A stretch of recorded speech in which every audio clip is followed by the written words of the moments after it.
데이터 준비가 완료되면 이렇게 준비된 데이터를 이제 사용을 해서 미래를 이제 예측하는 순환신경망 모형을 개발하게 되겠는데요.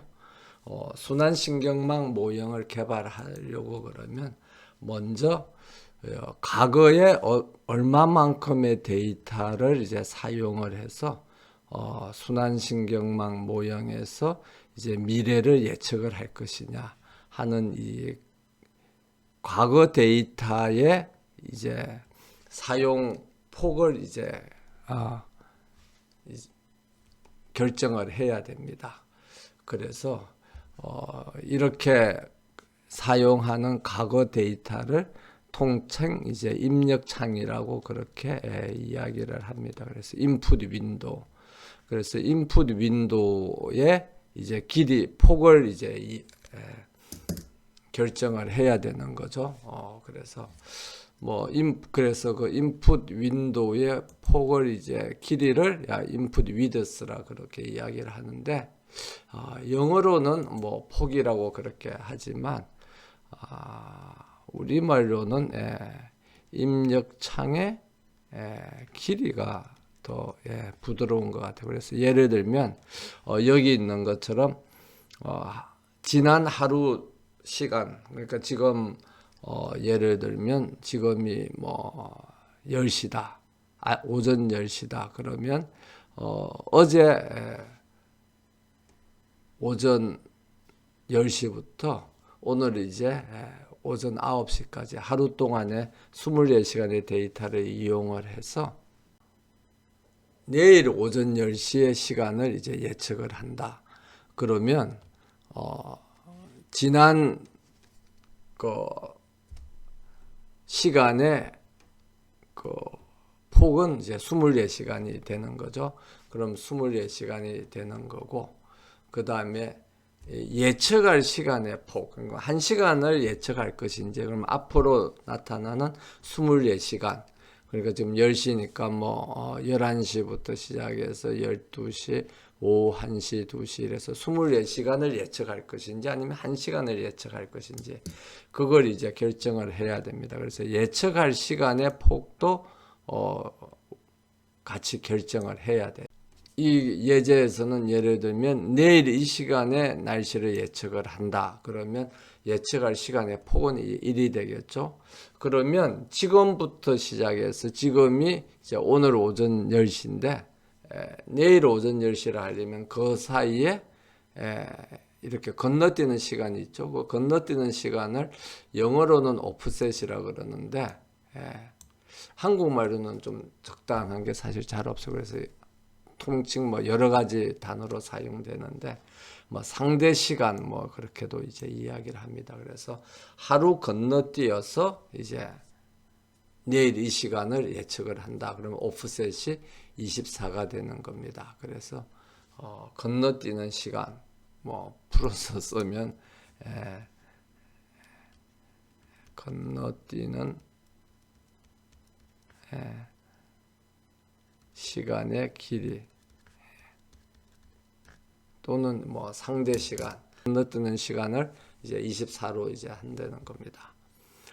그러면 이걸 이제 여기에 따라서 사용되는 데이터들이라든지 그 다음에 이 예측값하고 실제 비교할 실제값, 그러니까 훈련을 시킬 때 실제값을 이제 준비를 해야 되니까 그런 이제 것들이 다 결정이 되고 그런 것들이 결정이 되면 순환신경망의 예측 윈도우가 이제 만들어지겠습니다. 그래서 우리말로는 예측 윈도우 하지만 예측창, 우리말로는 창이라고 해도 되겠죠.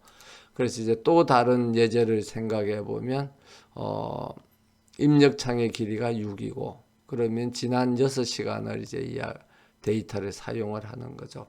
그래서 바로 다음 시간에 온도를 예측한다. 그러면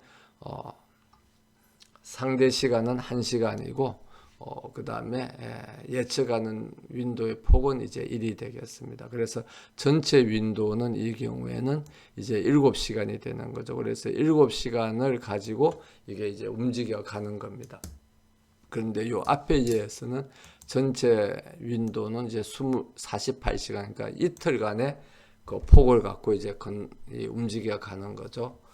그래서 위의 예제는 이제 과거 하루의 기온을 이용해서 내일 이 시간의 기온을 예측하는 거고, 아래 윈도우는 지난 6시간의 데이터를 사용을 해서 바로 다음 시간에 그 기온을 예측하는 거고, 그렇게 되겠습니다. 그래서 이 예제에서는 라벨 그 예측 시간의 폭을 예측 시간의 길이가 사실 낮죠. 뭐 1시간, 2시간 하는 건 우리가 보통 길이라고 그렇게 이야기하니까 예측 시간의 길이를 1로 했는데 꼭 1로 할 필요가 없어요. 그러니까 예를 들면 뭐 지난 6시간의 기온을 사용해서 앞으로 6시간의 기온이 어떻게 될 것인지 쭉 예측을 하겠다. 그러면 1, 3, 4, 5, 6 이렇게 되면은 예측 시간의 길이가 이제 6이 되는 거죠. 그래서 뭐 지금이 오전 10시면 지난 6시간의 데이터는 뭐 9시, 8시, 7시, 6시, 5시, 5시부터 10시까지의 기온을 사용을 해가지고 그 기온 데이터를 가지고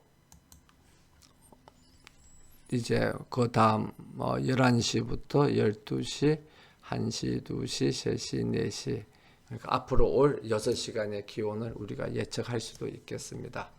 이렇게 되면 이제 전체 창의 길이는 12가 되겠죠. 전체 창의 길이는 12가 되겠습니다. 그래서 이 순환신경망에서 이용하는 이 창의 길이 그 중에서 어느 정도 과거 입력창을 얼마만큼 긴 입력창의 데이터를 사용을 할 것이고 또 얼마만큼 긴 이제 출력창을 이제 예측을 할 것인지 그 다음에 입력 데이터하고 출력창 사이에 건너뛰는 시간은 얼마 정도로 할 것인지 하는 것들을 이제 결정해 주면 순환신경망에서의 그 예측 윈도우가 결정이 되겠습니다. 그래서 만약에 입력창의 길이가 여기는 조금 전에는 6이라 그랬는데 5라고 하고 그럼 5시간을 이제 사용을 하는 거죠. 그렇게 해서 이제 예측을 하겠다. 그러면 여기에서 보는 것처럼 시간이 이제 5개가 하나, 둘, 셋, 넷, 다섯 하고 그 입력창에서 사용하는 변수들이 이렇게 쭉 있겠죠. 그래서 지금 자습서에서 하고 있는 예제에서는 그 변수가 몇 개냐 그러면 몇 개죠? 19개가 있죠. 19개의 변수.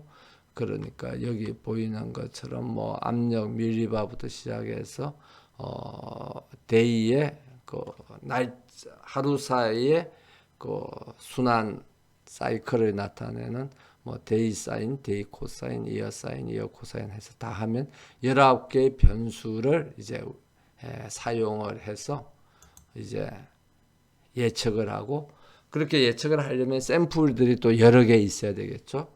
그래서 이 샘플들을 그러니까 여기 이제 2차원 표 하나가 샘플 하나가 되겠습니다. 그래서 이렇게 하면은 각각의 여기 이제 15개의 19개의 데이터가 이렇게 쭉 있는데 19개의 데이터가 지난 5시간 동안 이렇게 쌓인 거죠. 그렇게 하면 이렇게 2차원 이 표가 되는데 이게 샘플 한 개가 되는 겁니다. 그럼 이런 샘플을 뭐 예를 들면 128개를 사용을 해서 이제 한번 예측을 한다. 그러면 학습을 한번 하는 거죠.